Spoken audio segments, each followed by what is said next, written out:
اس جنگ میں مسلمانوں کے پاس صرف 2 گھوڑے، 70 اونٹ، 6 زرہیں اور 8 تلواریں تھیں اور مسلمانوں کی تعداد صرف 313 تھی، جبکہ ان کے مقابلے میں لشکر کفار 1000 افراد پر مشتمل تھا، جن کے پاس 100 گھوڑے، 700 اونٹ اور کثیر آلات حرب تھے۔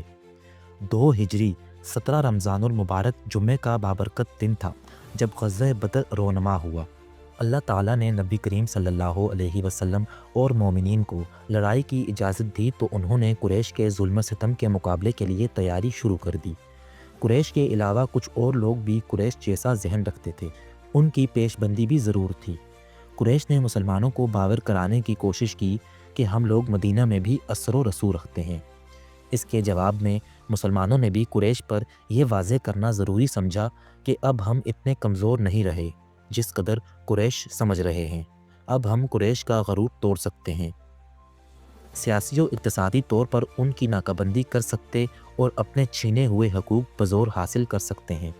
2 ہجری 17 رمضان المبارک جمعہ کا بابرکت دن تھا جب غزوہ بدر رونما ہوا۔ قرآن مجید میں اسے یوم الفرقان فرمایا گیا۔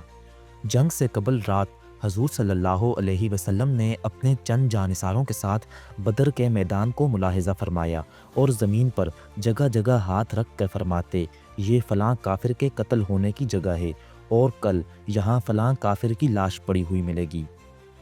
چنانچہ ویسا ہی ہوا جیسا فرمایا تھا، اور ان میں سے کسی نے اس لکیر سے بال برابر بھی تجاوز نہ کیا۔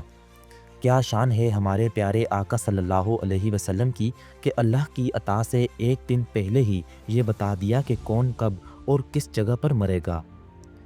اس رات اللہ تعالیٰ نے مسلمانوں پر اونگ طاری کر دی جس سے ان کی تھکاوٹ جاتی رہی، اور اگلی صبح بارش بھی نازل فرمائی جس سے مسلمانوں کی طرف ریت جم گئی اور پانی کی کمی دور ہو گئی۔ آقا صلی اللہ علیہ وسلم نے تمام رات اپنے رب کے حضور عجز و نیاز میں گزار دی اور صبح مسلمانوں کو نماز فجر کے لیے بیدار فرمایا۔ نماز کے بعد ایک خطبہ ارشاد فرمایا جس سے مسلمان شوق شہادت سے سرشار ہو گئے۔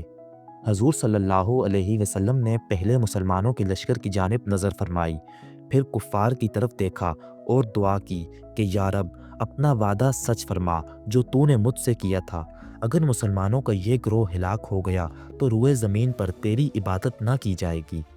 اللہ تعالیٰ نے مسلمانوں کی مدد کے لیے پہلے 1000 فرشتے نازل فرمائے اور اس کے بعد یہ تعداد بڑھ کر 3000 اور پھر 5000 ہو گئی۔ ہمارے پیارے آقا صلی اللہ علیہ وسلم نے کنکریوں کی ایک مٹھی بھر کر کفار کی طرف پھینکی جو کفار کی آنکھوں میں پڑی۔ جانثار مسلمان اس دلیری سے لڑے کہ لشکر کفار کو عبرتناک شکست ہوئی۔ 70 کفار واصل جہنم اور 80 کفار گرفتار ہوئے، جبکہ 14 مسلمانوں نے جام شہادت نوش کیا۔ غزوہ بدر میں مسلمان بظاہر بے سر و سامان اور تعداد میں کم تھے، مگر ایمان و اخلاص کی دولت سے مالا مال تھے۔ ان کے پیارے دل آقا صلی اللہ علیہ وسلم کے عشق و محبت اور جذبہ اطاعت سے لبریز تھے، اور اللہ کی مدد اور پیارے آقا صلی اللہ علیہ وسلم کی دعائیں ان کے شامل حال تھیں۔ یہی وہ اسباب تھے جنہوں نے اس معرکے کو یادگار اور قیامت تک کے مسلمانوں کے لیے مشعل راہ بنا دیا۔